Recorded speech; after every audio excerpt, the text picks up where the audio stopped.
नंदकिशोर पाटिल, प्राचार्य मानव सेवा paramedical college. इस कॉलेज में योगा और नेचुरोपैथी के बहुत सारे कोर्स किए जाते हैं। अलग अलग यूनिवर्सिटी के अलग अलग परिषद के कोर्स होते हैं। तो आज हम देखने जा रहे हैं योग नेचुरोपैथी का एक कोर्स है DNYS। ये कोर्स आज हम देखने जा रहे हैं DNYS। अभी DNYS का फुल फॉर्म मैं आपको पहले बताता हूं। DNYS का फुल फॉर्म होता है diploma in naturopathy and yogic science. Diploma in naturopathy and yogic science ये कोर्स है। ये होता है अखिल भारतीय प्राकृतिक चिकित्सा परिषद से। अखिल भारतीय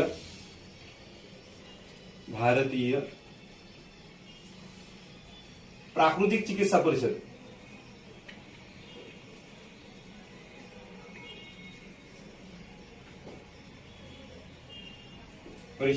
दिल्ली की ओर से।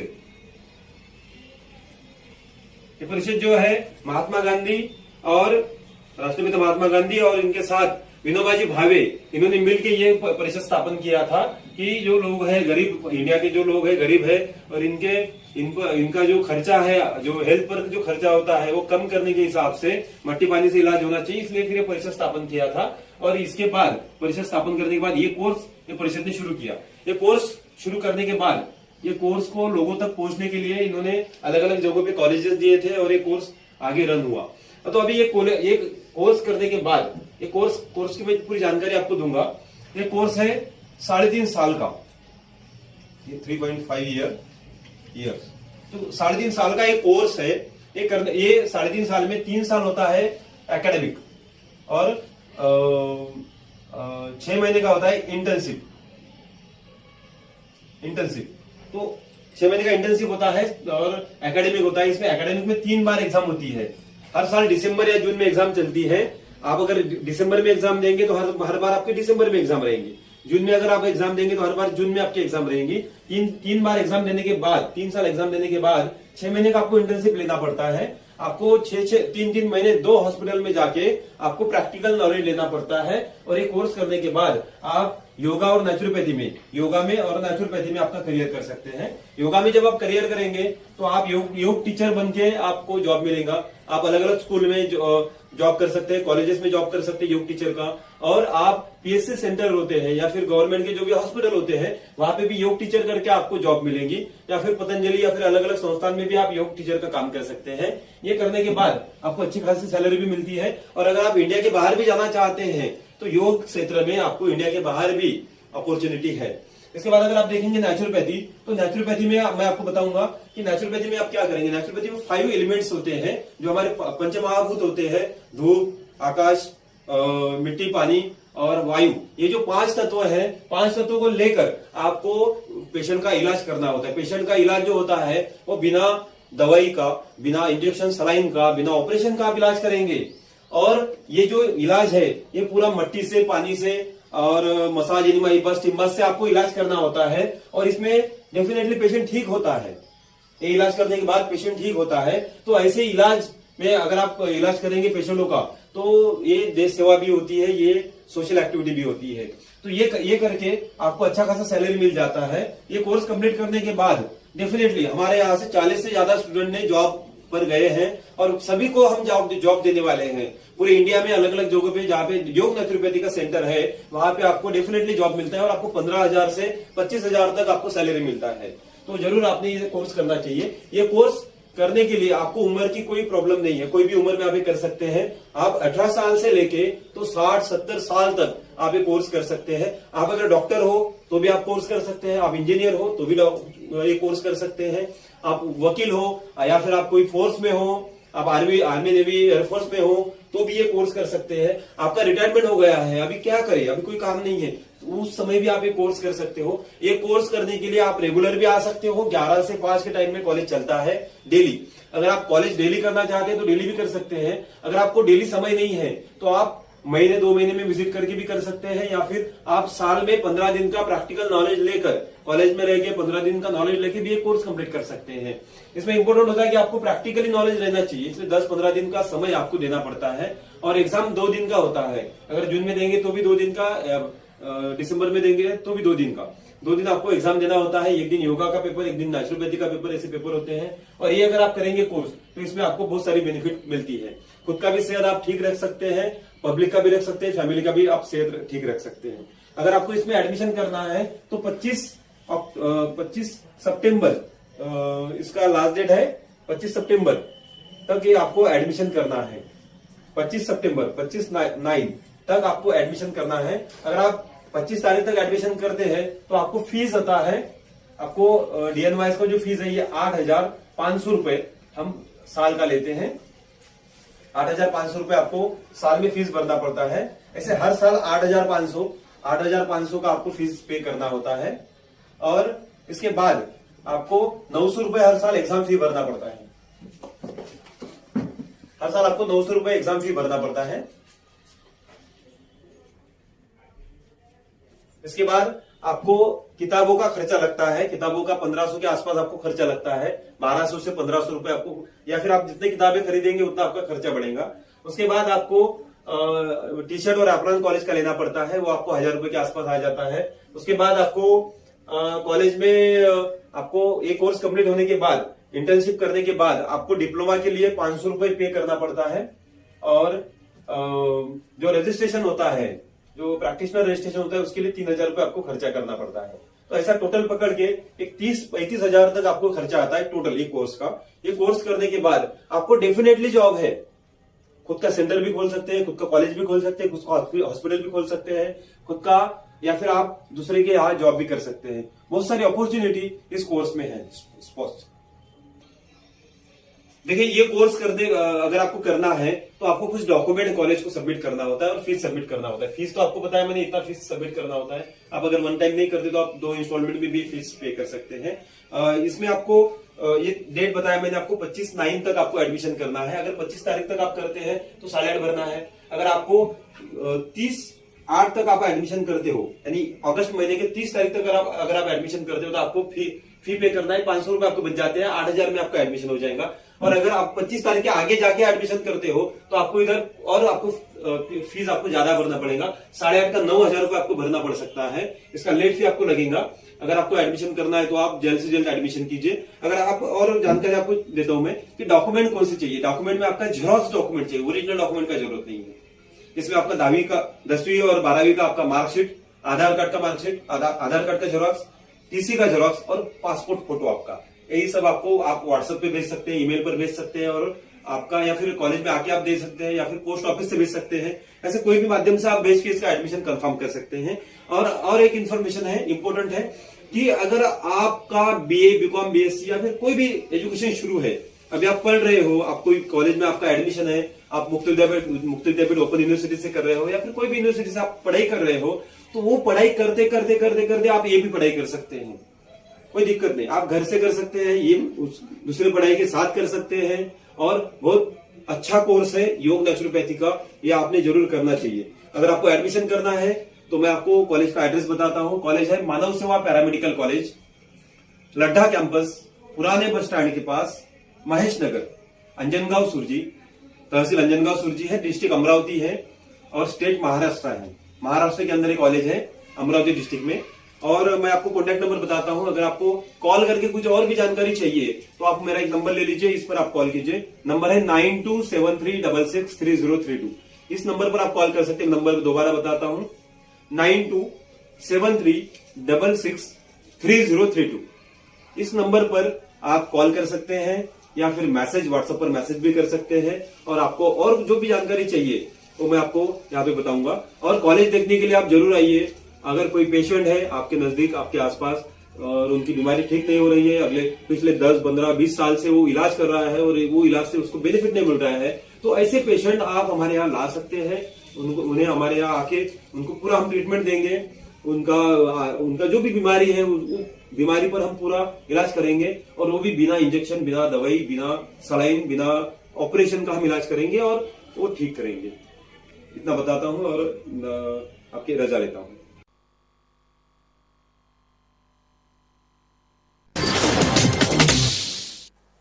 नमस्कार, मी हर्षाली. हॅलो 24 तास या आपल्या खास कार्यक्रमात आपल्या सर्वांचं स्वागत. या कार्यक्रमाच्या माध्यमातून आपण विविध अर्थ, शिक्षण यांसारख्या विषयांवर चर्चा करत असतो आणि आजचा आपला जो विषय आहे तो म्हणजे योग आणि निसर्गोपचार मध्ये करिअरच्या संधी. आणि यावर मार्गदर्शन करण्यासाठी आपल्या सोबत आहे डॉक्टर नंदकिशोर पाटील. डॉक्टर, स्वागत आहे तुमचं. नमस्कार. नमस्कार. डॉक्टर नंदकिशोर पाटील यांच्याबद्दल बोलायचं झालं तर डॉक्टर पाटील हे निसर्गोपचार तज्ज्ञ आहेत. त्यांचं शिक्षण हे निसर्गोपचार मध्ये BNYS, PGDNYS, योगामध्ये MA योगा, पत्रकारितामध्ये BJMC झालेलं आहे. त्यांनी वेगवेगळे 21 विषयांवर पुस्तकं देखील लिहिलेली आहेत. तसेच ते शाळा व महाविद्यालयात 100 शिष्यवृत्ती योजनांची कार्यशाळा बरेच वर्षांपासून घेत आहेत. आपल्या मूळ गावी अमरावती जिल्ह्यातील अंजनगाव सुरजीमध्ये 2018ला मानव सेवा पॅरामेडिकल कॉलेजची यांनी स्थापना केली आणि आज संपूर्ण भारतातून विद्यार्थी त्यांच्या कॉलेजला योग आणि निसर्गोपचार शिक्षण घ्यायला येतात. नुसतं नशिबावर अवलंबून राहून माणूस कधी आपलं भविष्य घडवू शकत नाही. त्याच्यासाठी कठोर परिश्रमाची सुद्धा गरज असते आणि याचेच मूर्तिमंत उदाहरण म्हणजे डॉक्टर नंदकिशोर पाटील. चला तर आपण विषयाला सुरुवात करूयात आणि अधिक त्यांच्याबद्दल जाणून घेऊयात. त्याचबरोबर मानव सेवा फाउंडेशनच्या प्रवासाबद्दल देखील जाणून घेऊयात. नमस्कार सर, सुरुवातीला तुमचा जीवन प्रवास, तुमच्या जीवनाबद्दल सांगा. मी खूप सर्वसाधारण परिवारातील माझा जन्म आणि त्यामुळे मग शिक्षणासाठी ज्या आलेल्या अडचणी आहेत त्या अडचणीमुळे मला खूप कमी वयात साधारणतः 8व्या वर्गात असतानापासून मी सायकलवर ब्रेड विकण्याचं काम सुरू केलं आणि नंतर मग 10वीत जेव्हा पहिला नंबर माझा आला वर्गातून, तो पहिला क्रमांक आल्यानंतर मग सायन्सला ऍडमिशन घेण्याचं माझं हे होतं, पण ते नाही होऊ शकलं कारण की आर्थिक अडचणी येत असल्यामुळे ब्रेड विकणे, त्यानंतर मग 11वी 12वी या 2 वर्षात मला MCVC घ्यावं लागलं आर्थिक अडचणीमुळे. आणि मग त्या दरम्यान मी 2 वर्ष पान सेंटर चालवलं. 2 वर्ष माझं पान सेंटर होतं अंजनगाव सुरजीच्या जुन्या बस स्टँडला. आणि यानंतर मग 12वी नंतरही MCVC नंतर मला पर्याय होता की मी एका नवीन क्षेत्रात म्हणजे पॉलिटेक्निकला जावं, परंतु त्यातही खर्चाचं बजेट म्हणजे खर्च खूप जास्त असल्यामुळे मला कंपनी जॉईन करावी लागली आर्थिक अडचणीमुळे. आणि मी पुण्यामध्ये, साताऱ्यामध्ये, कोल्हापूरमध्ये, बेळगावमध्ये ठिकाणी सेल्समनचं काम केलं. 1 वर्षभर मी सेल्समन होतो. आणि मग आता आपलं जीवन इथंच कुठेतरी थांबून जाणार म्हणून मग मी परत गावी येऊन BComला ऍडमिशन घेतली आणि 1 वर्ष 2 वर्ष BComच्या वर्षात पूर्ण लक्ष BComकडे दिलं. आणि त्यानंतर मग माझं मार्गदर्शन केंद्र म्हणजे पाटील मार्गदर्शन केंद्र सुरू केलं. त्यामध्ये करिअर संदर्भात संपूर्ण गायडन्स मी मुलांना करायचो, नोकरीचे फॉर्म विकायचो. असं मी 2-3 वर्ष केलं. त्यानंतर 2013ला मी मानव सेवा पॅरामेडिकल कॉलेजची स्थापना केली आणि मानव सेवा विकास फाउंडेशनची स्थापना केली आणि 2013ला एक स्कूल सुरू केलं, इंडियन स्कॉलर इंग्लिश स्कूलच्या नावाने. आणि त्यानंतर मग स्कूलमध्येच एक कॉलेज 2018ला सुरू झालं आणि ते कॉलेज आज संपूर्ण भारतातून विद्यार्थी या कॉलेजला येतात आणि भारतातील वेगवेगळ्या विद्यापीठाचे महाराष्ट्रातील वेगवेगळ्या विद्यापीठांचे कोर्स आपण आज एका धर्तीवर, एका अंजनगाव सारख्या तालुकास्तरीय शहरामध्ये आपण हे सर्व एकत्र आणलेले आहेत आणि खूप मोठ्या स्वरूपात आपण विद्यार्थ्यांना योगा आणि निसर्गोपचाराचं नॉलेज देतो, शिक्षण देतो आणि त्यातून त्यांचं करिअर घडवतो. तर सर, एवढा स्ट्रगल करून निसर्गोपचार क्षेत्रात एकंदरीत तुमची सुरुवात कशी झाली याबद्दल सांगा. बघा, योग निसर्गोपचारामध्ये जेव्हा माझी सुरुवात झाली, सर्वात आधी मी एक सर्टिफिकेट कोर्स केला. महाराष्ट्र स्टेट बोर्डचा एक कोर्स आहे 1 वर्षाचा, तो मी केला. आणि तो केल्यानंतर मला तशी शिक्षणाची आवड होतीच आधी आणि आपलं सायन्स नाही आणि आपण डॉक्टर नाही बनू शकत किंवा आपण शिक्षक म्हणजे मोठ्या एखाद्या पदावर नाही जाऊ शकत हे जेव्हा समजलं, त्यानंतर मग एक छोटासा कोर्स, सर्टिफिकेट कोर्सची माहिती मिळाली. आणि ती माहिती मिळाल्यानंतर मग एक 3 वर्षाच्या डिप्लोमाबद्दल माहिती मिळाली आणि मग पटापट 2-4 कोर्स मी योग नॅचरोपॅथीचे करून घेतलेत. जवळपास 3-4 वर्षात मी कोर्स कंप्लीट केलेत.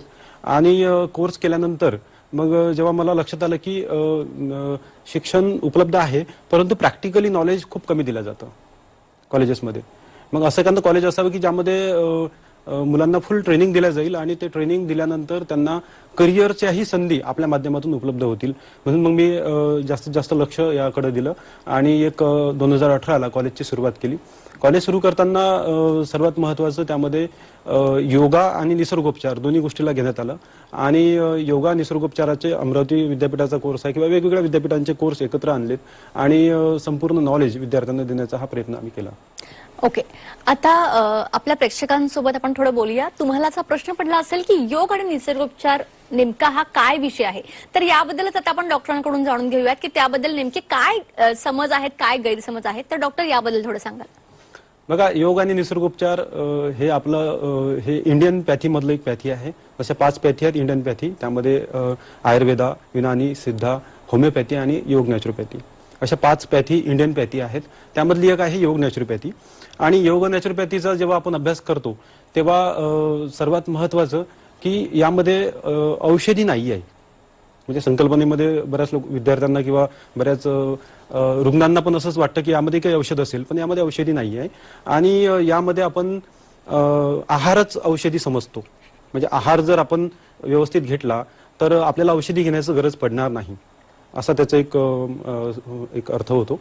आणि महत्वाचं की योगामध्ये ऋषीमुनींपासून योगा केला जातो आणि नॅचरोपॅथी पण केला जातं.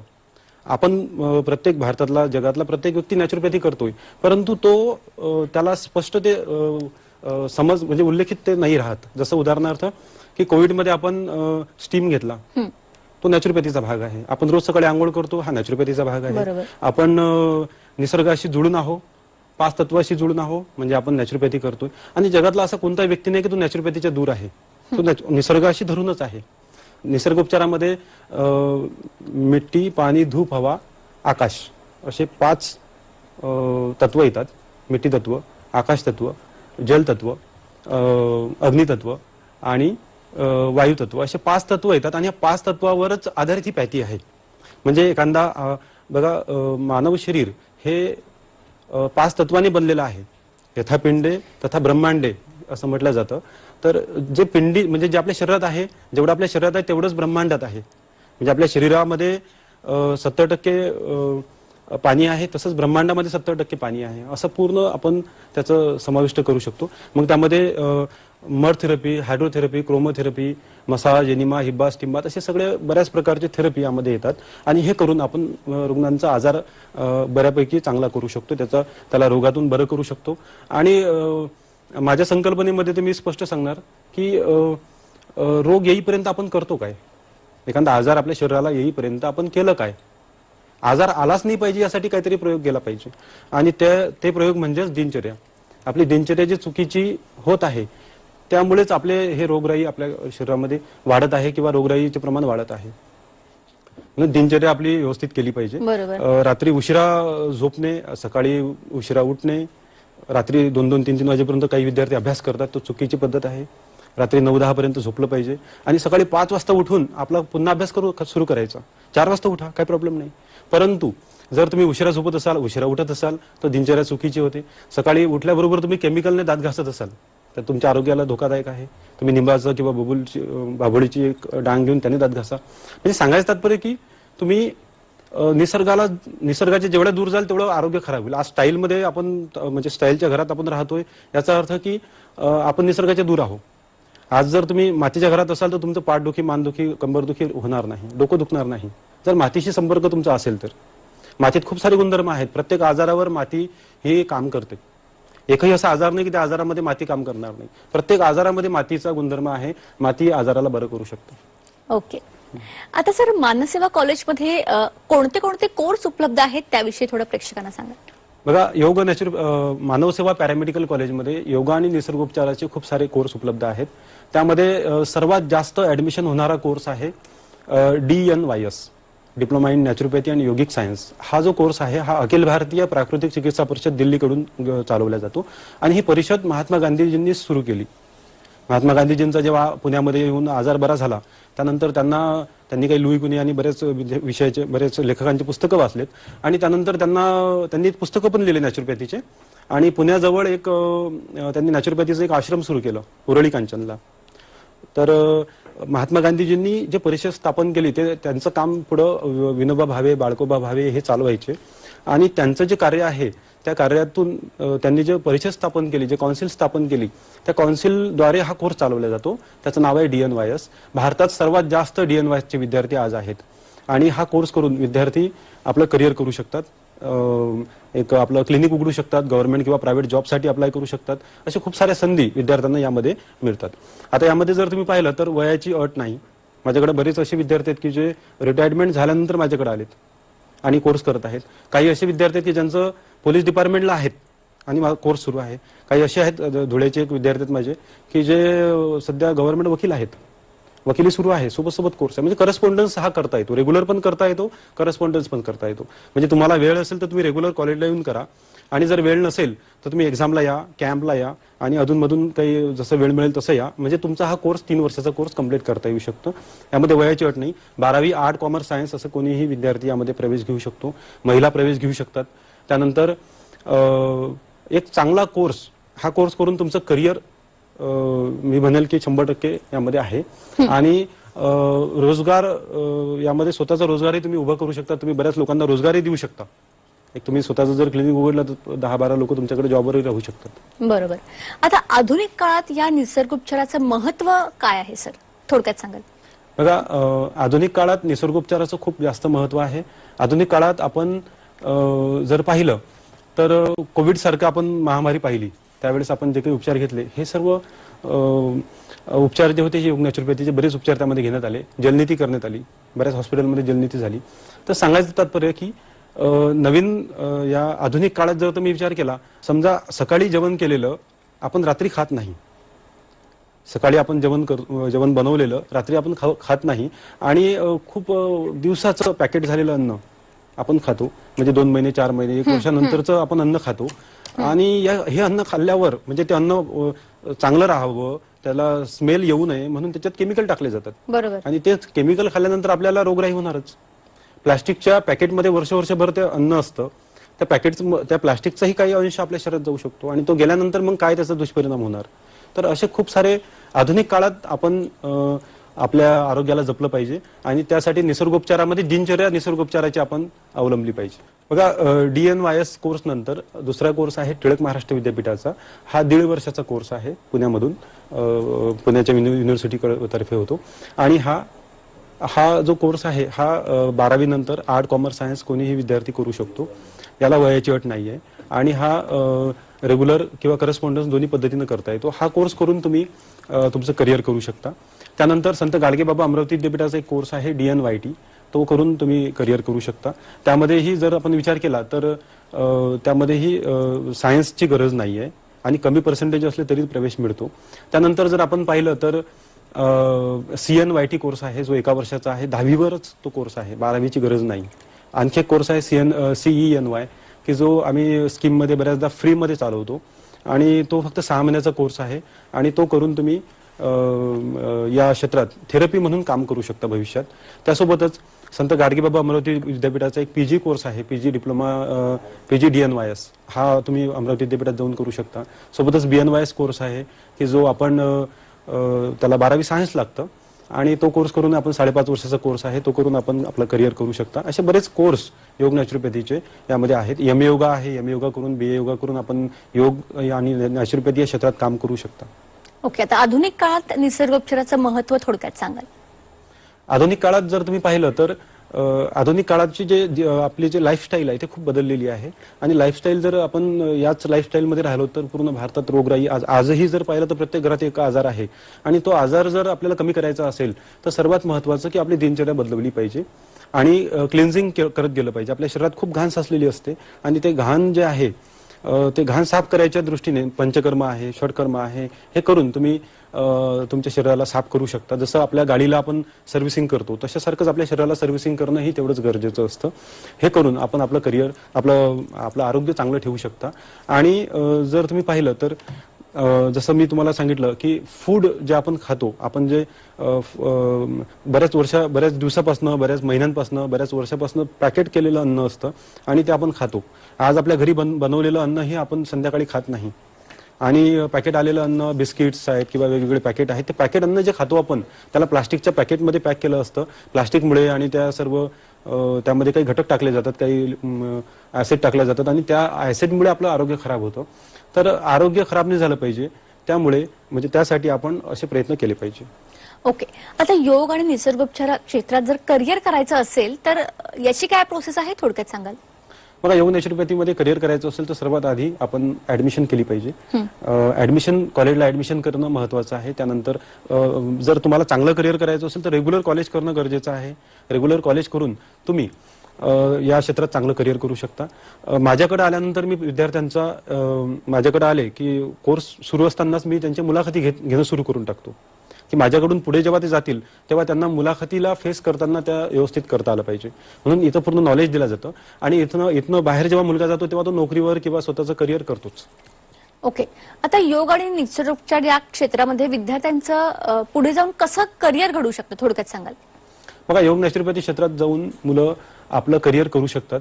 ते स्वतःचं योगा सेंटर सुरू करू शकतात. ते स्वतः योगा शिक्षक म्हणून वेगवेगळ्या स्कूल कॉलेजेसमध्ये नोकरी करू शकतात. त्यांना नॅचरोपॅथीचे डॉक्टर म्हणून ते एक स्वतःचं क्लिनिक उघडू शकतात. आता माझ्याकडे एक संकल्पना आली की एखाद्या मुलाकडे जर शेती असेल तर त्यांनी पाव एकर शेती त्या नॅचरोपॅथी सेंटरला द्यावी आणि म्हणजे शेतकरी करू शकतात. महाराष्ट्रातले सर्व शेतकरी या क्षेत्रात उतरू शकतात आणि पाव एकर शेती आम्हाला द्या, आम्ही त्यात आमचं एक नॅचरोपॅथी सेंटर सुरू करतो, त्यात तुम्हाला बेनिफिट मिळेल आणि चांगलं एक सेंटर सुरू करून त्यामध्ये लोकांचे आजार बरे होतील, बरे करू आपण आजार, असं काही एक संकल्पना मांडून मुलंही त्यामध्ये सहभागी होऊ शकतात. आपले जे कॉलेजचे जे विद्यार्थी आहेत असे विद्यार्थी करत आहेत. माझे मानवसेवा पॅरामेडिकल कॉलेजमधून 100पेक्षा जास्त मुलं अशी आहेत की जे वेगवेगळ्या क्षेत्रात करिअर आणि नोकरी करत आहेत. गव्हर्नमेंट नोकरी पण आहे, प्रायव्हेट नोकरी पण आहे. महाराष्ट्रातल्या प्रत्येक हॉस्पिटलमध्ये योगाची जागा आहे, नॅचरोपॅथीची जागा आहे, पोस्टिंग आहे. फक्त तुम्हाला शिक्षण घेणं गरजेचं आहे आणि जेव्हा फॉर्म निघतात त्यानंतर ते फॉर्म भरणं गरजेचं आहे. आपल्याकडे संपूर्ण माहिती, कॉलेजमध्ये संपूर्ण माहिती तशी उपलब्ध असते. ओके, तर महाराष्ट्रामध्ये निसर्गोपचार आणि योग यासाठी काही विशेष तरतूद आहे का आणि कोर्स पूर्ण झाल्यानंतर नोंदणीची गरज आहे का तशी? बघा, नोंदणी संदर्भात सांगायचं झालं तर 2016 मध्ये माननीय विनोदजी तावडे यांनी एक कायदा बनवण्याचा प्रयत्न केला, परंतु तो पूर्णत्वास आला नाही. तो जर कायदा पूर्णत्वास आला असता तर नोंदणी झाली असती महाराष्ट्रातील सर्व योग नॅचरोपॅथी प्रचारकांची. परंतु आता सध्या महाराष्ट्र गव्हर्नमेंटचं असं एक पत्र आमच्याकडे आहे की तुम्हाला जोपर्यंत नॅचरोपॅथीची काउन्सिल अस्तित्वात येत नाही तोपर्यंत तुम्हाला रजिस्ट्रेशनची काही गरज नाही, नोंदणीची काही गरज नाही. बिना नोंदणीचं तुम्ही तुमचं प्रॅक्टिस करू शकता, तुमचं आरोग्य सेवा देऊ शकता. तुम्हाला कोणी बंधन करणार नाही. फक्त क्रॉसपॅथी करू नये. ज्याच्यात तुमचं शिक्षण झालं तेच तुम्ही केलं पाहिजे, बस. हे एक छोटीशी अट आहे. मानवसेवा पॅरामेडिकल कॉलेजकडूनही आहे आणि शासनाकडूनही आहे. जर क्रॉस करत असाल तर तुमचं नुकसान आहे. तुम्ही तुमच्या पॅथीमध्ये तुमचं ज्यात शिक्षण झालं त्यातच तुम्ही करिअर केलं पाहिजे आणि त्यातच तुम्ही पुढे गेले पाहिजे. ओके, आता तुम्ही लेखक म्हणून एवढं कार्य केलेलं आहे तर तुमचा अनुभव आणि स्कॉलरशिप सेमिनार याविषयी, या संकल्पनेविषयी थोडक्यात आपल्या प्रेक्षकांना काय सांगाल? बघा, स्कॉलरशिप विषयावर जेव्हा माझं शिक्षणात अडचणी आल्यात तेव्हा मी खूप साऱ्या योजना एकत्र केल्यात. माझ्याकडे 100पेक्षा जास्त योजना उपलब्ध आहेत, एका ठिकाणी आहेत आणि 100 योजना स्कॉलरशिपच्या मी गोळा केल्यात. आता ह्या योजना लोकांपर्यंत कशा पोहोचवायच्या त्यासाठी मी काय केलं की वेगवेगळ्या न्यूजपेपरच्या माध्यमातून आर्टिकल देऊन ते लोकांपर्यंत पोहोचवण्याचा प्रयत्न केला आणि तो प्रयत्न केला पण तो प्रत्येकापर्यंत पोहोचला नाही. म्हणून मग मी एक पुस्तक छापलं, पुस्तकाच्या माध्यमातून लोकांपर्यंत पोहोचवलं. तरीही ते मला असं वाटलं की कमी पडतंय, म्हणून मग मी स्कूल कॉलेजेसमध्ये जाऊन सेमिनार दिलेत आणि सेमिनार देऊन 2-2 तास बोलून त्यांना त्या योजनांची माहिती दिली. जसं LIC गोल्डन ज्युबली स्कॉलरशिप आहे, 10,000 रुपये स्कॉलरशिप मिळते. जयंत टाटा इंडोमेंट स्कॉलरशिप आहे, 3 लाख ते 7 लाख रुपयापर्यंत स्कॉलरशिप मिळते. त्यानंतर इंडियन ऑइल कंपनीची स्कॉलरशिप आहे. अशा वेगवेगळ्या भारताच्या बाहेरच्या कंपन्यांच्या किंवा विदेशी बऱ्याच, जसं एस्टॉल इंडिया युथ स्कॉलरशिप आहे जे सिंगापूरकडनं भारतीय विद्यार्थ्यांना दिल्या जाते. फुलब्राईट नेहरू स्कॉलरशिप आहे की जे अमेरिकेकडनं भारतीय विद्यार्थ्यांना दिली जाते. फेलोशिप दिल्या जातात. तर या सगळ्या योजनांचा माझा 2 तासाचा सेमिनार असतो. तो महाराष्ट्रात कुठेही जर गरज असेल तर आपण तो देऊ शकतो. या सेमिनारच्या माध्यमातून मी हजारो विद्यार्थ्यांना स्कॉलरशिप मिळवून दिल्यात आणि त्यांचं शिक्षण त्या माध्यमातून चांगलं झालं. ओके, तुम्ही या ठिकाणी याला खूप चांगलं मार्गदर्शन केलं, त्यासाठी तुमचे मनापासून धन्यवाद. धन्यवाद. तर प्रेक्षकांनो, आधुनिक काळात निसर्गोपचाराचं महत्व काय आहे आणि योग आणि निसर्गोपचार क्षेत्रात विद्यार्थ्यांचं करिअर कसं घडू शकतं यावर मार्गदर्शन केलं आजच्या कार्यक्रमात डॉक्टर नंदकिशोर पाटील यांनी. प्रेक्षकांनो, विना औषधी सुद्धा तुम्ही आजारापासून मुक्त होऊ शकता, फक्त थेरपीच्या माध्यमातून. त्यामुळे निसर्गोपचार क्षेत्रात तुम्ही प्रवेश घेऊ शकता आणि या संस्थेशी जोडण्यासाठी तुम्हाला स्क्रीनवर जे नंबर दिसतात त्यावर तुम्ही संपर्क करू शकता. कार्यक्रमात आता वेळ झाली इथेच थांबण्याची. ताज्या बातम्यांकरिता पाहत रहा C24 तास.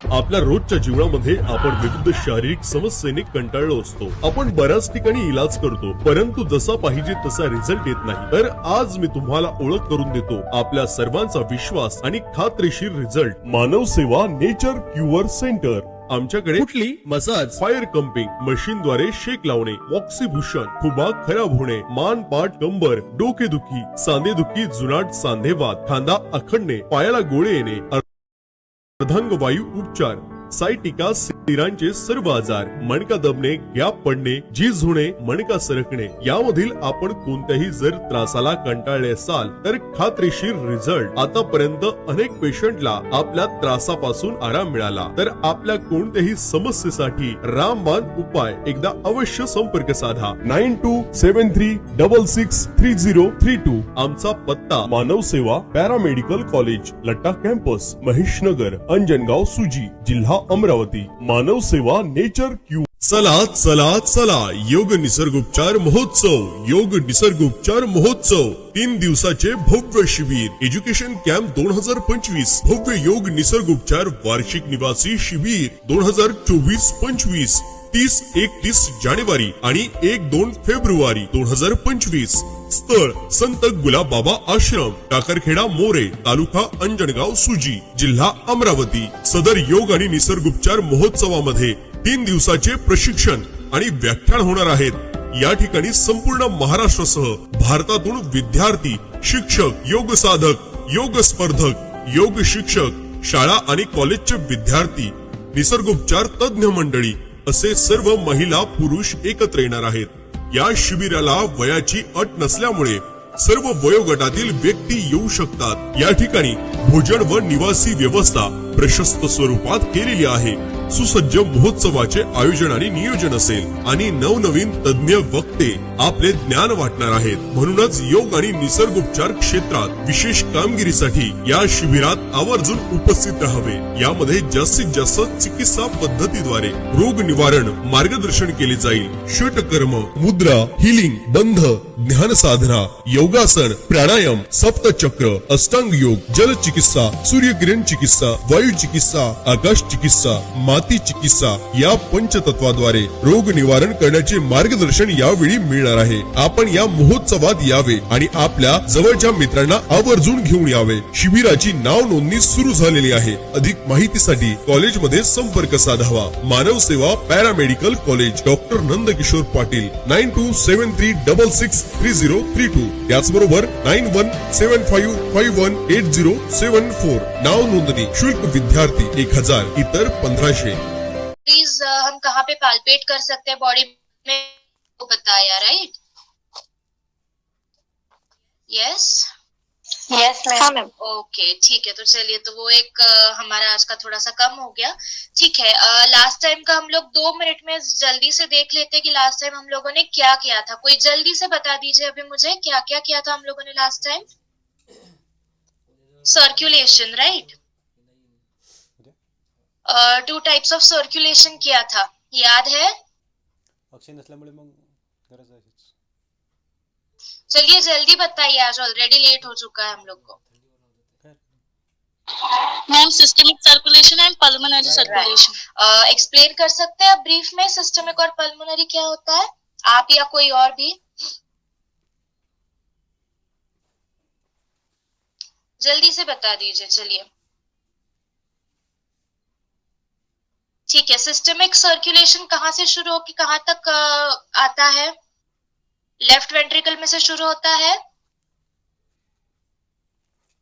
यस, आज इतने सारे लोग जुड़े हुए हैं, तब बताइए जल्दी से. मैं स्क्रीन शेयर कर देती हूँ अपना, दिखे तो बताइएगा. मैम, लेफ्ट एट्रियम से शुरू होता है और राइट एट्रियम में खत्म होता है. लेफ्ट एट्रियम में शुरू होता है या लेफ्ट वेंट्रिकल में शुरू होता है? लेफ्ट वेंट्रिकल में से शुरू होता है. फिर क्या होता है, एओर्टा में से ब्लड बाहर निकलता है, पूरे बॉडी के हर एक सेल तक जाता है. सेल्स में सारा ऑक्सीजन और न्यूट्रिएंट्स सेल में डिपॉजिट करता है ब्लड में से, और जो सेल्स में वेस्ट मटेरियल है और जो हार्मफुल गैसेस है, जो CO2 है, वो वापस से ब्लड में आ जाता है और वही ब्लड कन्वर्ट हो जाता है डीऑक्सीजनेटेड ब्लड में, राइट। वहीं से बनते हैं वेन्यूल्स। वेन्यूल्स बहुत सारे मिलाकर बनते हैं वेन्स, बहुत सारे वेन्स मिला के बनते हैं वेना केवा। दोनों वेना केवा, इंफीरियर और सुपीरियर वेना केवा, आकर मिलते हैं राइट एट्रियम में, ठीक है। तो ये यहाँ तक हुआ सिस्टमिक सर्कुलेशन, जो लेफ्ट वेंट्रिकल में से शुरू होता है और राइट एट्रियम तक आकर रुकता है। इसके बाद यही डीऑक्सीजनेटेड ब्लड आगे राइट वेंट्रिकल में डिपॉजिट होता है। यहाँ से शुरू होता है हमारा पल्मोनरी सर्कुलेशन। यहाँ से आगे जाएगा पल्मोनरी आर्टरीज के थ्रू। यहाँ पे पल्मोनरी वेन गलत लिखा हुआ है, पल्मोनरी आर्टरीज के थ्रू ये डीऑक्सीजनेटेड ब्लड जाता है हमारे लंग्स में।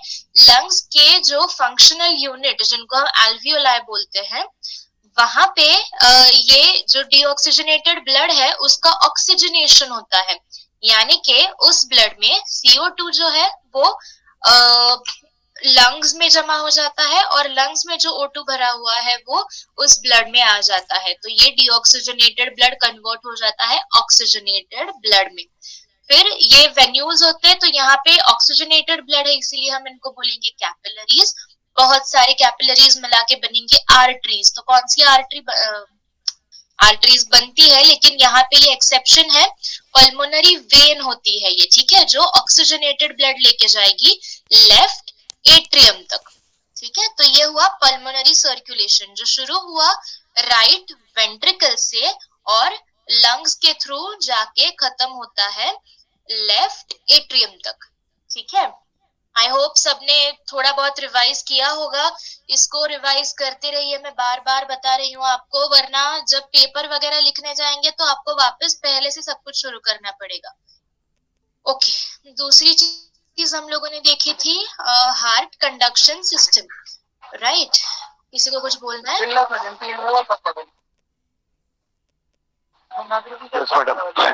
मैडम वहीं पे लंग में ही अपना ब्लड फिल्टर होता है ना अपने? ब्लड, हाँ जी, ब्लड फिल्टर होता है, ब्लड फिल्टर होता है।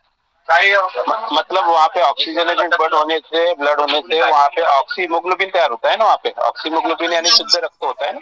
राइट राइट राइट, ओके, ठीक है। तो आगे हमने देखा हार्ट कंडक्शन सिस्टम। तो पूरा कंडक्शन पाथवे हम लोगों ने देखा था। कोई बता पाएगा पाथवे? यहाँ पे सामने आपके फोटो भी है, तो आप देख देख के भी बता सकते हैं आसानी से।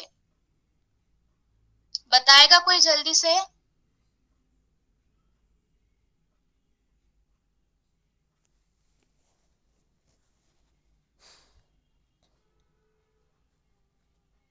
नहीं, किसी को नहीं याद है? ठीक है। ये ऐसे नोड है जिसको हम बोलते हैं नेचुरल पेसमेकर। ऐसे नोड में से इम्पल्सेस सारे शुरू होते हैं। इम्पल्स बनते हैं यानी कि क्या, इलेक्ट्रिकल सिग्नल्स होते हैं जो हमारे पूरे हार्ट तक पहुंचते हैं, और हार्ट बीटिंग जो होता है, हार्ट का बीट जिसको हम बोलते हैं, तो वो होता है इस इम्पल्स की वजह से। तो ये इम्पल्सेस अगर ठीक से नहीं आगे तक पहुंचते हैं तो हमारे हार्ट बीट्स में प्रॉब्लम आता है, ठीक है। तो ऐसे नोड जो है साइनोएट्रियल नोड, वो सबसे पहले क्या करेगा, दोनों एट्रियम्स तक जाता है, दोनों एट्रियम्स, और तीसरा ये एवी नोड तक, एट्रियो वेंट्रिकुलर नोड तक ये सिग्नल जाते हैं। तो सबसे पहले क्या होता है, ये यहाँ पे जो एट्रियम में इम्पल्स आया है, तो दोनों एट्रियम कॉन्ट्रैक्ट होते यानी सिकुड़ जाते हैं। तो अंदर जो भी ब्लड है वो पूरा वेंट्रिकल्स में आ जाता है। वेंट्रिकल्स में ब्लड आने तक उस इम्पल्स को बनाए रखना, उस इम्पल्स को डिले करना एवी नोड का काम है। तो एवी नोड तब तक अपने पास इम्पल्स वहीं तक रखेगा, अपने पास रखेगा, तब तक एट्रियम में से सारा ब्लड वेंट्रिकल्स में नहीं पहुंच जाता है, ठीक है। इसके बाद आगे हमने देखा कि एवी नोड में से बंडल ऑफ हिस में जाता है इम्पल्स। उसके दो ब्रांचेस है, राइट एंड लेफ्ट, दोनों रिस्पेक्टिव वेंट्रिकल्स तक जाते हैं। एक जो राइट बंडल ब्रांच है वो जाएगा राइट वेंट्रिकल तक in the form of Purkinje fibres. ये जो आगे छोटे छोटे फाइबर्स जाते हैं उनको हम बोलते हैं पोर्किंजे फाइबर्स। तो ये दोनों वेंट्रिकल्स तक पहुंचते हैं और दोनों वेंट्रिकल्स को आगे कॉन्ट्रैक्ट करने का काम पोर्किंजे फाइबर्स से जो इम्पल्सेस जाते हैं उनका होता है। ठीक है, तो ये शॉर्ट में मैंने कंडक्शन पाथवे भी आपको बता दिया है। तो यही हम लोगों ने दो मेजर लास्ट टाइम देखे थे सिस्टम्स। अब आगे हम जाएंगे कार्डियक साइकिल में। आई होप ये सब कुछ क्लियर है। अगर किसी को कोई प्रॉब्लम है तो आप आगे पूछ सकते हैं। ठीक है, ओके। तो कार्डियक साइकिल, तो कार्डियक साइकिल यानी क्या कि हमारे एक हार्ट बीट होने में कौन सी इवेंट्स होती है, ये हमें कार्डियक साइकिल में पता चलता है। मतलब हमारे हार्ट को एक बार बीट होने में क्या क्या इवेंट्स आते हैं, क्या क्या चीजें होती है जो मिलाकर बनता है एक हार्ट बीट, ये आता है कार्डियक साइकिल में। इसका डेफिनेशन अगर मेडिकली हम लोग डेफिनेशन देखें तो उसको बोलेंगे कि the sequence of coordinated events in heart during each beat. एक बीट में जो भी सारे इवेंट्स होते हैं, जो कोऑर्डिनेटेड इवेंट्स होते हैं, उनका सीक्वेंशियल प्रोसेस जो है उसको हम बोलते हैं कार्डियक साइकिल।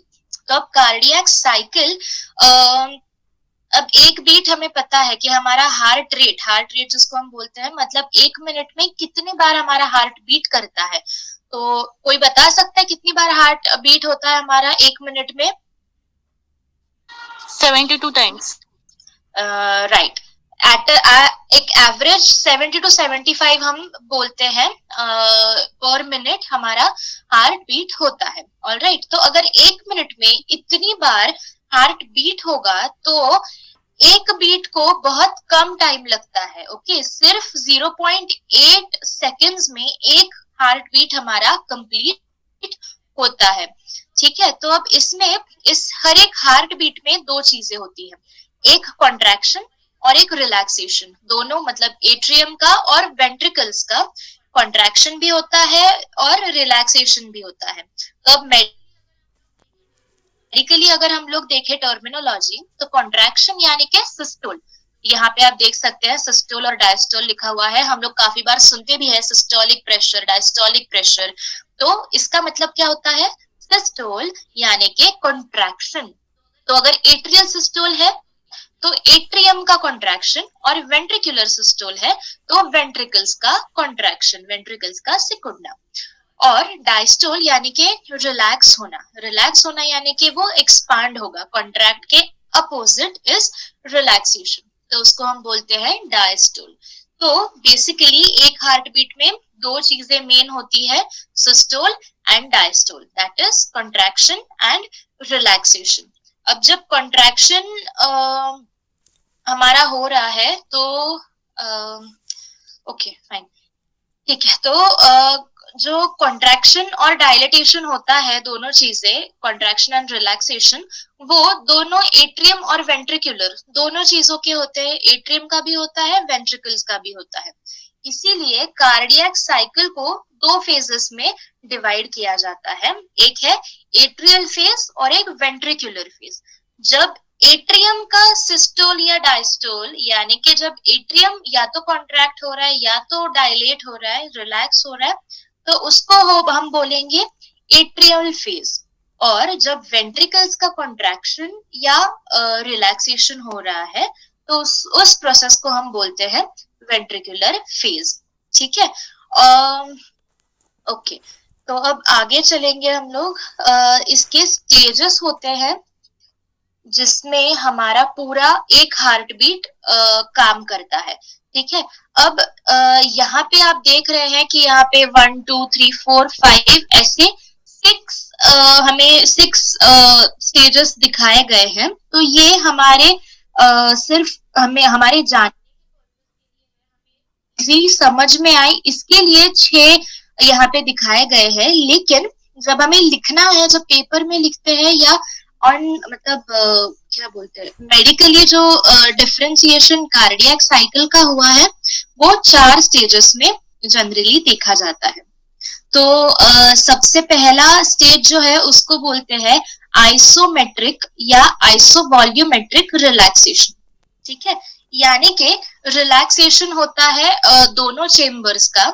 यहाँ पे आप देख सकते हैं रिलैक्सेशन हुआ है, इसीलिए यहाँ पे एट्रियम में सबसे पहले दोनों वेना केवा में से ब्लड आया हुआ है। ठीक है, इसके बाद आगे तो बेसिकली इस स्टेज में सिर्फ इतना होता है कि आइसोवॉल्यूमेट्रिक रिलैक्सेशन। जब रिलैक्स्ड है चेम्बर्स तो हमारा जो ब्लड है दोनों तरफ से आने वाला डीऑक्सीजनेटेड ब्लड भी और ऑक्सीजनेटेड ब्लड भी वो हमारे हार्ट के अंदर आ रहा है।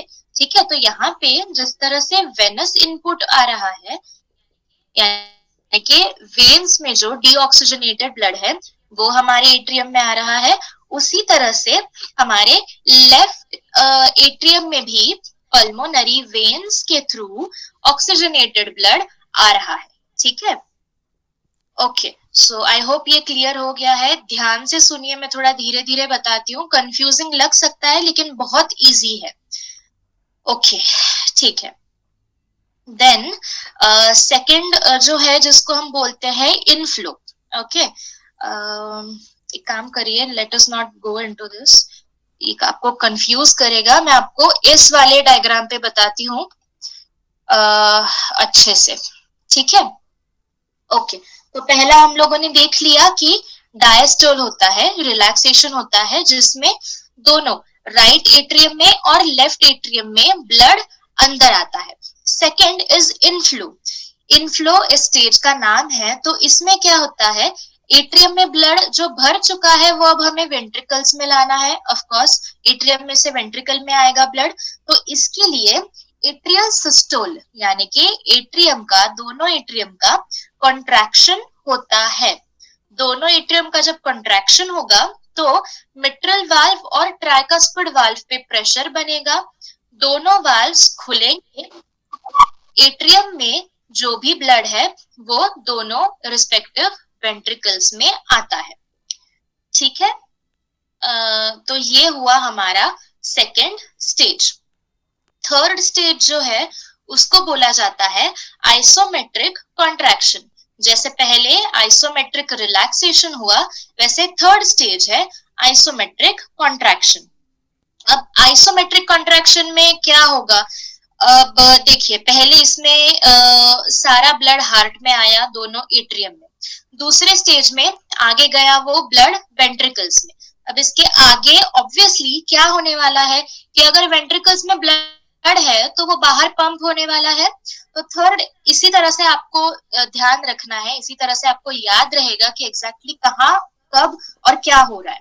ठीक है, तो जब वेंट्रिकल्स में ब्लड भर गया है तो ये जो दोनों वाल्व्स होते हैं, एओर्टा का और पल्मोनरी आर्टरी का जो वाल्व होगा, जिसको हम पल्मोनिक वाल्व और एओर्टिक वाल्व बोलते हैं, उस पे प्रेशर बनेगा, वो वाल्व्स खुलेंगे और राइट वेंट्रिकल में से ब्लड ऊपर जाएगा पल्मोनरी आर्टरी में, और लेफ्ट वेंट्रिकल में से जो ब्लड है वो जाएगा हमारे एओर्टा में। ठीक है, आई होप समझ में आ रहा है आप लोगों को। ओके, तो यहां तक आ गए हम लोग। फिर फोर्थ स्टेज जो है उसको बोलते हैं इजेक्शन। अब इजेक्शन यानी कि क्या, इजेक्शन यानी बाहर निकलना। तो बेसिकली ब्लड का बाहर निकलना, जो प्रेशर बनता है वहां तक हम बोलेंगे कि आइसोवॉल्यूमेट्रिक कॉन्ट्रैक्शन हुआ है। यानी कि थर्ड स्टेज वहां तक होती है जहां तक दोनों वाल्व्स पे प्रेशर बन रहा है। ठीक है, यहाँ पे कॉन्ट्रैक्शन होना वेंट्रिकल्स का, दोनों वेंट्रिकल्स का, इज द थर्ड स्टेज। इसके बाद आगे जो ब्लड जा रहा है इस पल्मोनरी आर्टरी और एओर्टा में, वो होगा हमारा फोर्थ स्टेज जिसको हम बोलते हैं इजेक्शन। यानी कि हार्ट में से ब्लड का बाहर निकलना, ब्लड का बाहर निकल के जहां पे मतलब अगर डीऑक्सीजनेटेड ब्लड है तो वो लंग्स में, और ऑक्सीजनेटेड ब्लड हमारे पूरे बॉडी में सर्कुलेट होना इज द इजेक्शन फेज। ठीक है, तो इट इज वेरी सिंपल समझ गए होंगे, आई होप आप सब लोग, कि किस तरह से एक हमारा हार्ट बीट कंप्लीट हुआ है। ठीक है, इसमें किसी को कुछ डाउट है? No ma'am. पक्का सबको समझ में आ गया है? यस। ठीक है, गुड। ओके, तो अब ये सारी चीजें जो होती है, एट्रियम्स में ब्लड आना, दोनों वाल्व्स खुलना, दोनों वाल्व्स बंद होना भी उतना ही इम्पोर्टेंट है। जब दोनों एट्रियम पूरी तरह से खाली हो जाते हैं तो ये वाल्व्स बंद हो जाते हैं। ठीक है, एयर प्रेशर की वजह से दोनों वाल्व्स बंद हो जाते हैं। बैकफ्लो रोकने के लिए, वापस वेंट्रिकल में से ब्लड ऊपर नहीं जाए, इसके लिए ये वाल्व्स बंद होती है। तो ये वाल्व्स का बंद होना, ये जो आवाज आती है उसको हम बोलते हैं फर्स्ट हार्ट साउंड। ठीक है, तो जो हमें स्टेथोस्कोप में से सुनाई देता है, that is this first sound. Tricuspid valve और मिट्रल वाल्व का बंद होना is our first heart sound. ठीक है, तो ये हमें देखने को मिलता है थर्ड यानी आइसोवॉल्यूमेट्रिक कॉन्ट्रैक्शन के स्टेज में, ये हमें जनरली देखा जाता है। तो क्या होगा, फर्स्ट स्टेज में सारा ब्लड एट्रियम में आया, सेकेंड स्टेज में ब्लड एट्रियम में से वेंट्रिकल में गया। इस स्टेज के एंड में क्या होगा, इस स्टेज के एंड में और थर्ड स्टेज के स्टार्टिंग में ये दोनों वाल्व जो है वो बंद होती है। इसीलिए थर्ड स्टेज में कार्डियक साइकिल के हमें सुनाई देता है हार्ट का फर्स्ट साउंड। ओके, इसके बाद जो दूसरा साउंड जो हमें सुनाई देता है वो होता है ये दोनों जो पल्मोनिक वाल्व और एओर्टिक वाल्व का जो बंद होना है उसकी वजह से हमें सुनाई देता है सेकेंड हार्ट साउंड।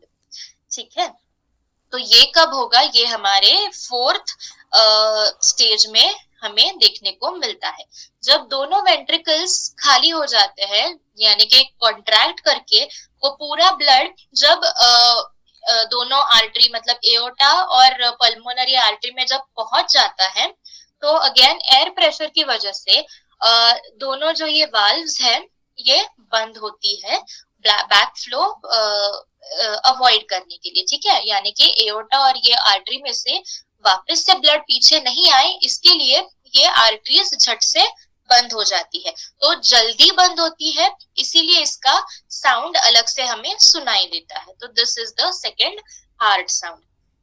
अब हार्ट साउंड्स में हम और थोड़ा अच्छे से जानते हैं कि हार्ट साउंड्स में एग्जैक्टली क्या होता है, कैसे होता है। तो बेसिकली अभी हमने देखा कि हार्ट साउंड मैकेनिकल एक्टिविटी, ये जो वाल्व्स का बंद होना है उसकी वजह से हमें हमारे जो नॉर्मल हार्ट साउंड्स है वो सुनाई देते हैं। इसके अलावा कुछ पैथोलॉजिकल हार्ट साउंड जिसको हम लोग बोल सकते हैं, जो नॉर्मल कंडीशन में सुनाई नहीं देते, वो होते हैं ब्लड फ्लो। जो चेम्बर्स में जो ब्लड फ्लो होता है अगर कम ज्यादा हो जाता है या बैक फ्लो हो रहा होता है तो उसकी वजह से हमें कुछ साउंड्स सुनाई देते हैं। तो ये सब कुछ आप पैथोलॉजी में पढ़ेंगे। अभी हम लोग नॉर्मली हार्ट साउंड्स किस तरह से जनरेट होते हैं और क्या क्या होता है वो अभी हम लोग देख लेते हैं। तो first heart sound, okay, so basically 4 sounds होते हैं जो नॉर्मल हमारे हार्ट में जनरेट होते हैं। ठीक है, तो सबसे 2 पहले जो होते हैं first heart sound and second heart sound, वो हमें सबसे प्रोमिनेंटली स्टेथोस्कोप में सुनाई देते हैं। ठीक है, तो आपको पता होगा, ये आपने पहले भी पढ़ा होगा, तो फर्स्ट और सेकंड साउंड उसको बोलते हैं लब एंड डब, LUBB लब, DUBB डब।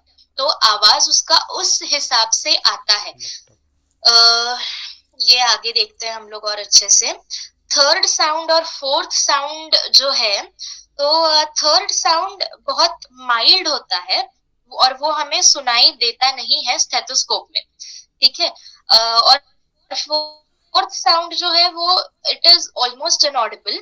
अगर कोई पैथोलॉजिकल कंडीशन होती है तो ही हमें वो स्टेथोस्कोप में या माइक्रोफोन में सुनाई देता है, बाकी अगर फोर्थ साउंड को हमें स्टडी करना है तो उसका सिर्फ ग्राफिक रिप्रेजेंटेशन हम देख सकते हैं, यानी कि जैसे हम ईसीजी देखते हैं उस हिसाब से फोनोकार्डियोग्राम उसको बोला जाता है, उसके लिए उसमें हम देख सकते हैं फोर्थ साउंड। तो हम फोर्थ साउंड देख सकते हैं, सुन नहीं सकते हैं, ठीक है। तो इसीलिए अगर इन दो जो पहले दो हमारे प्रोमिनेंट साउंड होते हैं उनको छोड़ के अगर कोई और आवाज आता है तो फिर वो हम बोल सकते हैं ऐसा कि कोई पैथोलॉजिकल कंडीशन अंडरलाइंग हो सकती है। ऑलराइट, ठीक है। तो अब शुरू करते हैं हम लोग फर्स्ट हार्ट साउंड से।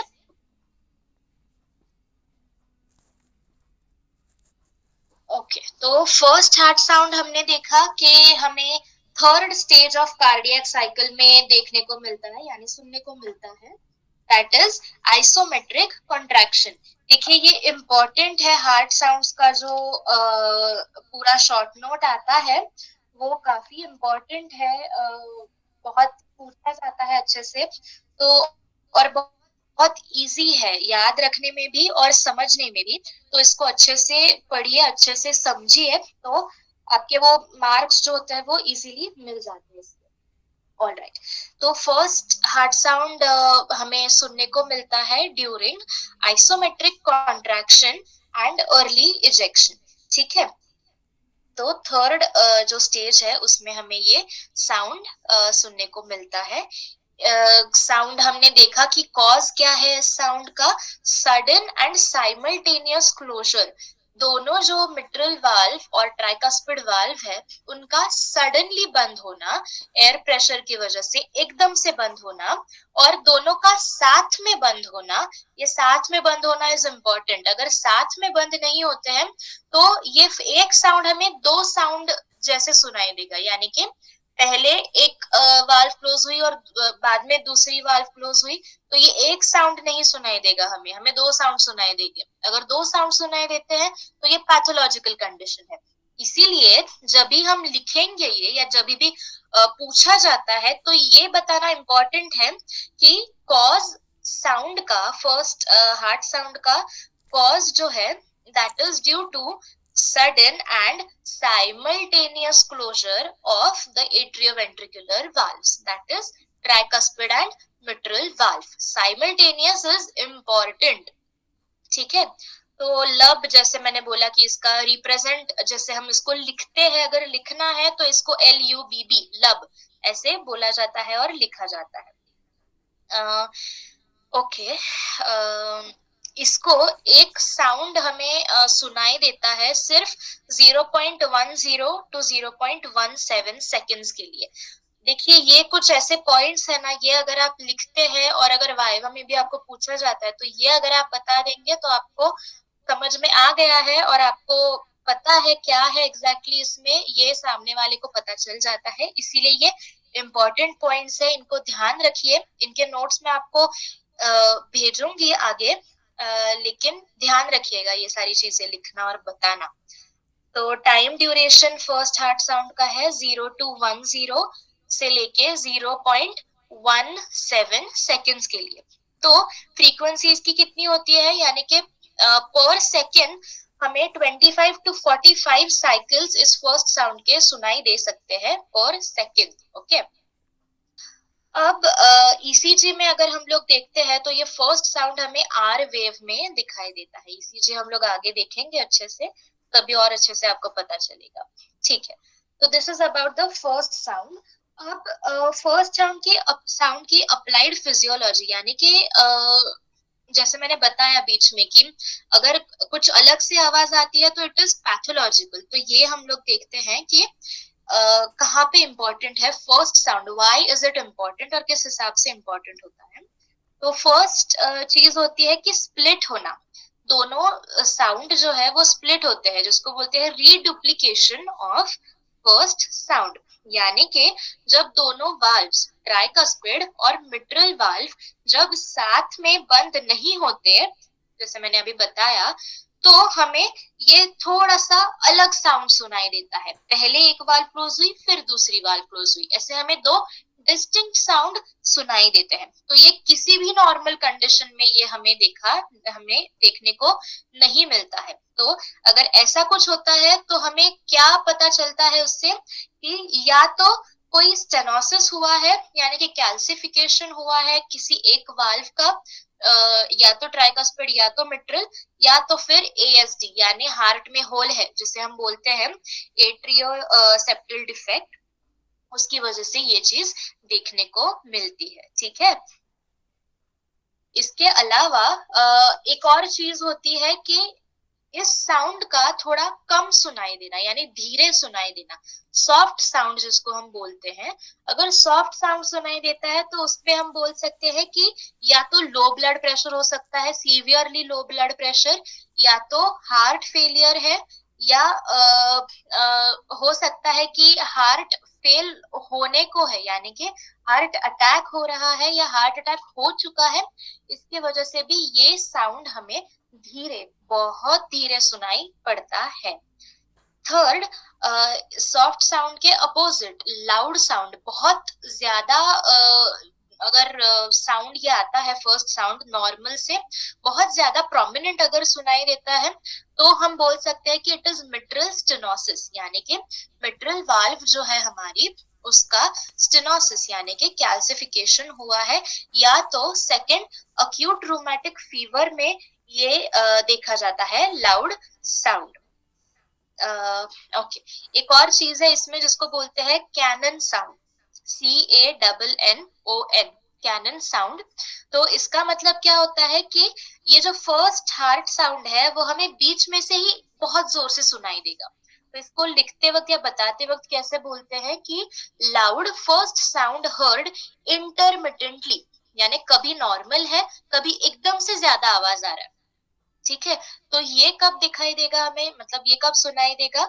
एक अगर वेंट्रिकुलर टैकीकार्डिया यानी क्या, बहुत फास्ट बीट होना हार्ट का, तो अगर ये हो रहा है वेंट्रिकुलर टैकीकार्डिया तो हमें ये कैनन साउंड सुनाई पड़ सकता है, या तो फिर कंप्लीट एट्रियोवेंट्रिकुलर ब्लॉक। अभी ये सब कुछ क्या है वो पैथोलॉजी में हम लोग सीखेंगे कि एग्जैक्टली इन सारे प्रॉब्लम्स में क्या दिखाई देता है, लेकिन ये आपको ध्यान रखना जरूरी है कि हमें, ठीक है, हमें पता है कि साउंड ऐसे ऐसे सुनाई देते हैं, लेकिन अगर साउंड अलग से सुनाई दे रहे हैं, अगर अभी आप चलो बाकी पैथोलॉजी पढ़ने से पहले अगर आप किसी पेशेंट के सामने आ जाते हैं जिसका अलग से कुछ आवाज आ रहा है, तो आपको पता होना चाहिए कि एग्जैक्टली तो नहीं, लेकिन ये चीजें हो सकती है, यानी कि प्रोविजनल डायग्नोसिस आप उस हिसाब से कर सकते हैं। तो हम सिर्फ साउंड सुन के, साउंड कहाँ कौन सी इंटेंसिटी में कम है या ज्यादा है, सिर्फ उतना सुन के भी प्रोविजनल डायग्नोसिस दे सकते हैं। ओके, सो इतना हुआ हमारा फर्स्ट साउंड का। सेकेंड साउंड में जाते हैं हम लोग। तो सेकेंड साउंड हमने देखा कि last stage of cardiac cycle में हमें ये देखने को मिलता है। It is due to the sudden closure of pulmonic and aortic valve. ठीक है, ये दोनों वाल्व्स जब एकदम से बंद हो रही है और साथ में बंद हो रही है, सडन एंड साइमल्टेनियस क्लोजर, तब हमें सेकेंड हार्ट साउंड सुनाई देता है। इसको जब लिखते हैं या बोलते हैं तो इसको हम बोलते हैं डब, DUBB, डब। ठीक है, तो फर्स्ट और सेकेंड हार्ट साउंड लब डब हमें सुनाई भी जब देता है तो उसी इसमें सुनाई देता है फास्ट। ठीक है, तो सेकेंड साउंड को हम बोलते हैं डब, DUBB। इसका भी ड्यूरेशन सिर्फ 0.10 to 0.14 सेकेंड्स का होता है, और फ्रीक्वेंसी यानी कि 1 सेकेंड में 50 साइकिल्स इसके हो सकते हैं। ओके, ठीक है, तो इसका भी अगर हम लोग देखें तो सेम अप्लाइड फिजियोलॉजी में सेम चीजें देखने को मिलती है। फर्स्ट जैसे हमने स्प्लिटिंग देखा फर्स्ट हार्ट साउंड में, वैसे सेकेंड हार्ट साउंड में भी हमें स्प्लिटिंग यानी कि दो अलग अलग साउंड सुनाई दे सकते हैं। तो इसमें लेकिन एक बात ये है कि अगर ऐसे हमें सुनाई दे रहे हैं अलग अलग साउंड्स, तो ये फिजियोलॉजिकल भी हो सकता है और पैथोलॉजिकल भी हो सकता है। अगर फिजियोलॉजिकल हो रहा है तो फिजियोलॉजिकली कब हमें दो थोड़े से अलग साउंड सुनाई देंगे?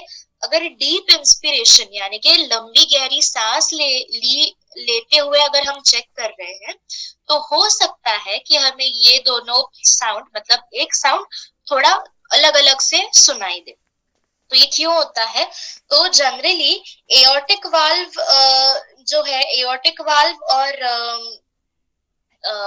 पल्मोनिक वाल्व तो बंद होने में अगर इंस्पिरेशन हम करते हैं तो वाल्व्स का जो क्या बोलते हैं बीच में डिस्टेंस होता है वो बढ़ जाता है, इसीलिए ब्लड का अंदर आना मतलब ब्लड जिस स्पीड से अंदर आ रहा है, आर्टरी में जा रहा है, वो चेंज होता है। इसीलिए जो वाल्व बंद होते हैं उनमें थोड़ा सा डिफरेंस हमें इंस्पिरेशन के वक्त दिखाई दे सकता है। इसके अलावा पैथोलॉजिकल अगर हम लोग देखें तो पैथोलॉजिकली अगर पल्मोनरी स्टेनोसिस यानी कि पल्मोनरी वाल्व, जो पल्मोनिक वाल्व हम देख रहे हैं यहाँ पे, जो पल्मोनरी आर्टरी को क्लोज करती है, वो अगर कैल्सिफाई हो गई है, उसमें अगर स्टेनोसिस आ गया है तो हमें ये पैथोलॉजिकल स्प्लिटिंग देखा जा सकता है। इसके अलावा राइट बंडल ब्रांच ब्लॉक, तो राइट बंडल ब्रांच यानी क्या, हमने जैसे कंडक्शन पाथवे में बंडल ऑफ हिस के दो जो ब्रांचेस देखे, ये यहाँ पे हम लोग देख रहे हैं right bundle branch and left bundle branch. अगर राइट बंडल ब्रांच मतलब राइट वेंट्रिकल को कॉन्ट्रैक्ट करने वाली अगर नर्व फाइबर्स ब्लॉक हो जाते हैं तो क्या होगा? राइट वेंट्रिकल ऑब्वियसली कॉन्ट्रैक्ट अच्छे से नहीं होगा, बराबर। तो अगर ये बात होती है तो क्या होगा? अगर कॉन्ट्रैक्ट ये कम होगा तो जिस हिसाब से ब्लड फ्लो होना चाहिए, जिस प्रेशर में ब्लड फ्लो आगे जाना चाहिए, वो ठीक से होगा नहीं।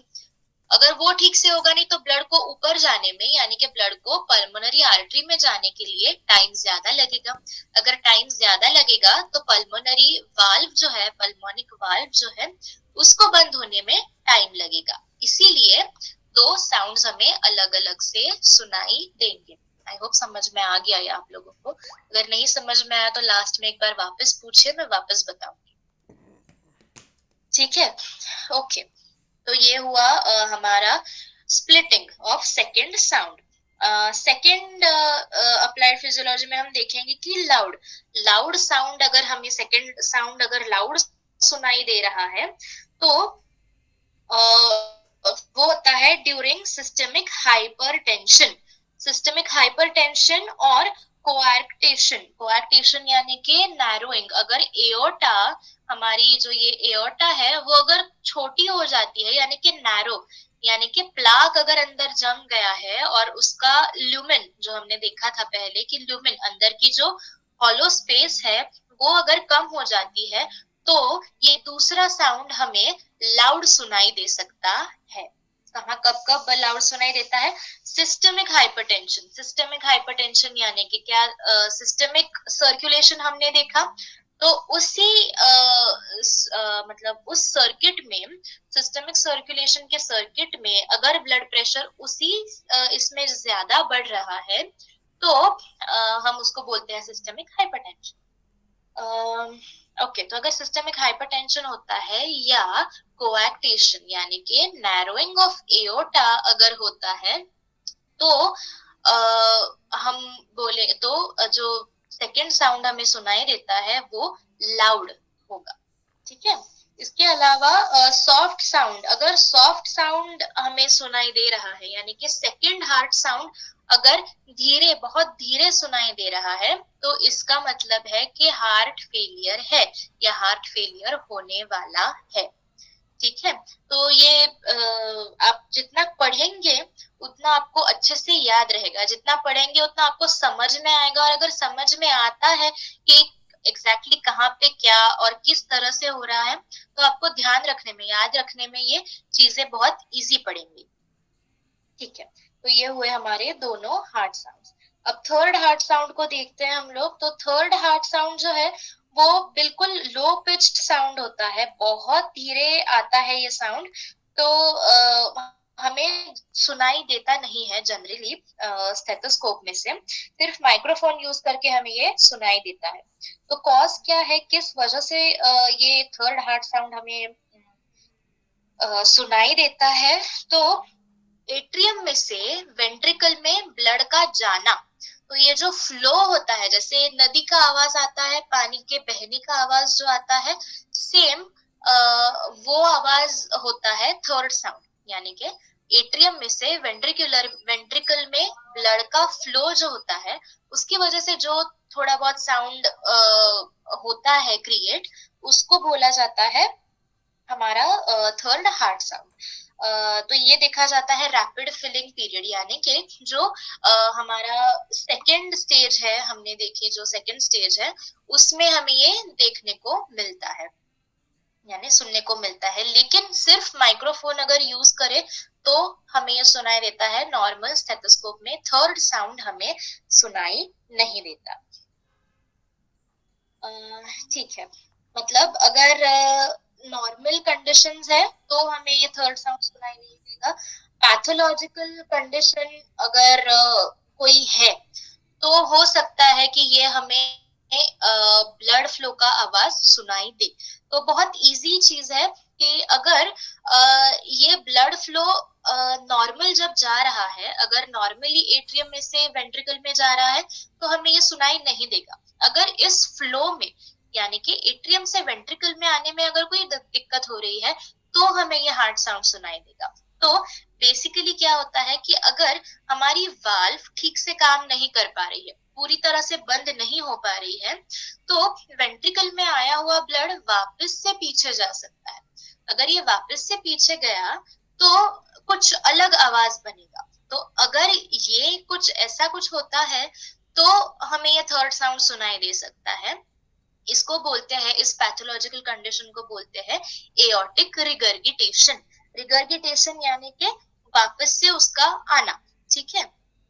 तो एओर्टिक रिगर्गिटेशन में या फिर कार्डियक फेलियर में भी हमें ये देखने को मिल सकता है, यानी सुनने को मिल सकता है। अगर सीवियर कंडीशन है तो ये सुनने को मिल सकता है थर्ड साउंड। तो जैसे पानी के बहने की आवाज होती है, कुछ वैसे रिसेंबल करता है ये थर्ड साउंड ऑफ हार्ट, अगर पैथोलॉजिकल कंडीशन है तो। ओके, अब फोर्थ साउंड जो है, fourth sound is completely inaudible. ये हमें बिल्कुल सुनाई नहीं देता है नॉर्मल कंडीशंस में, फिजियोलॉजिकल कंडीशंस में। अगर पैथोलॉजिकल कंडीशन है तो हमें ये सुनाई दे सकता है, वो भी सुनाई देता है। मतलब जैसे मैंने बताया कि ग्राफिकल रिप्रेजेंटेशन में ही उसको हम देख सकते हैं और पता कर सकते हैं कि वेदर इट इज नॉर्मल या पैथोलॉजिकल। तो ठीक है, अगर जनरल ये जो साउंड प्रोड्यूस होता है वो होता है ड्यूरिंग एट्रियल सिस्टोल।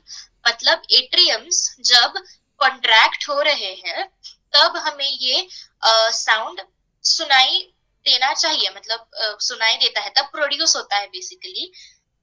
इसके अलावा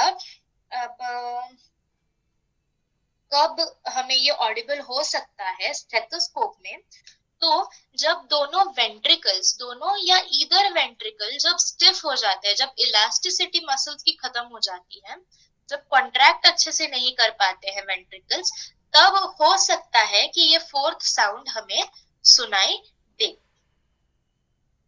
इसके अलावा अगर वेंट्रिकुलर हाइपरट्रॉफी है, हाइपरट्रॉफी यानी कि वेंट्रिकल्स नॉर्मल साइज से बड़े हुए हैं, एक्सपांड हो जाते हैं बहुत लोड आने की वजह से, तो इसको हम बोलते हैं हाइपरट्रॉफी। इसका एक्चुअल डेफिनेशन वगैरह वो सब पैथोलॉजी में आता है।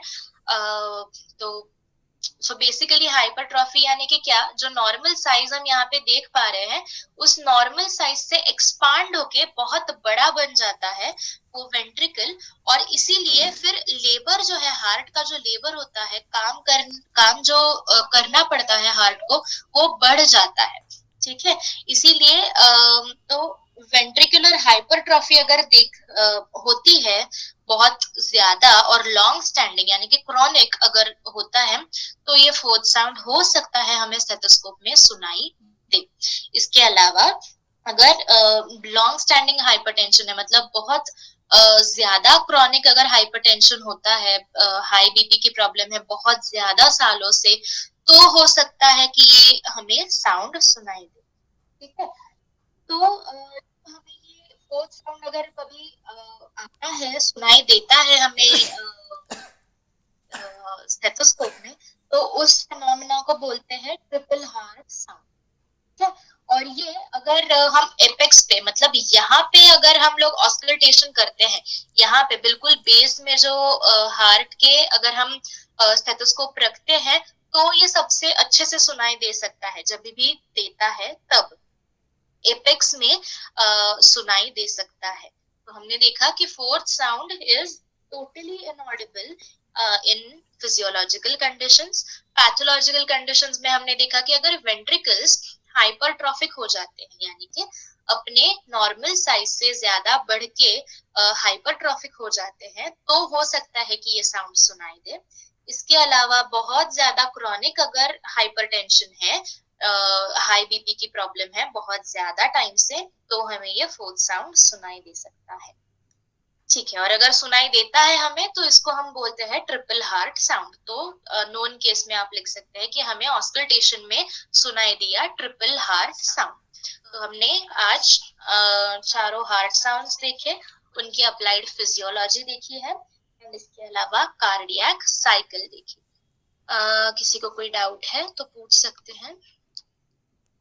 इसको प्लीज वापस से पढ़िए। मैंने जो आपको रेफरेंसेस भेजे हैं, उसमें बहुत सैम्बुलिंगम की जो किताब है, उसमें ये हार्ट साउंड्स स्पेशली बहुत अच्छे से दिए हुए हैं। उसकी अप्लाइड फिजियोलॉजी भी बहुत अच्छे से दी हुई है।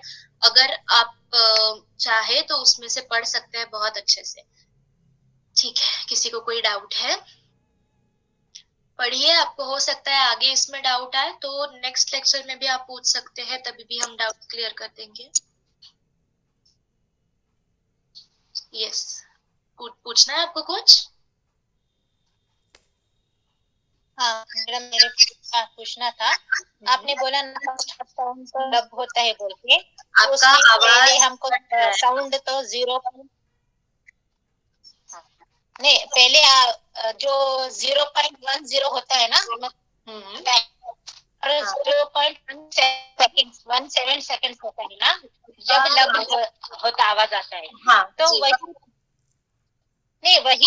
वही पर तब आवाज जब आता है तो 50 टाइम्स मतलब साइकिल बढ़ जाता है, और उसका टाइमिंग 1.10 से 1.4 सेकेंड इतना मतलब डिफरेंस रहेगा ना। 1.4 नहीं, 0.14